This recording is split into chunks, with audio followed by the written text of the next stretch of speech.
ஒரு கேம் கூட புரியாது. இன்னைக்குமே எனக்கு ஆதங்கம் இருந்தது.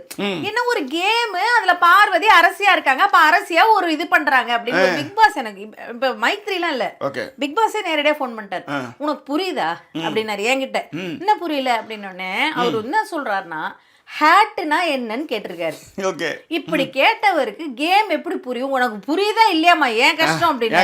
நான் அதுக்கு மேல ஒண்ணுமே பேசல. புரியுது பிக் பாஸ், நான் இனிமே வந்து ஒண்ணு உங்களை சொல்ல மாட்டேன், ஐ எம் சாரி அப்படின்னு சொல்லிட்டு நான் போன் வச்சிட்டேன். இன்னொரு வீடியோ ஃபுட்டேஜ் உங்களுக்காக அப்படி உங்களுக்கு ஃபோன் பண்ணாரு. எனக்கு வீடியோ ஃபுட்டேஜே இருக்கு.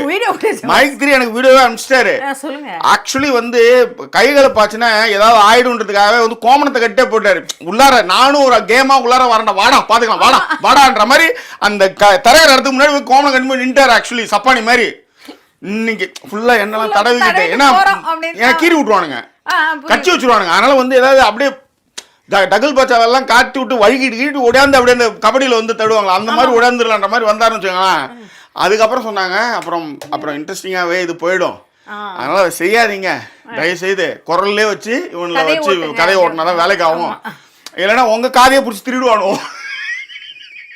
அவ்வளவுதான்.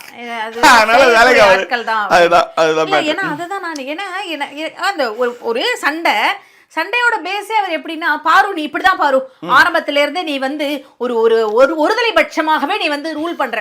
அரசி ஒருதலை பட்சமாவே கூட ரூல் பண்ணட்டுமே, நீங்க என்ன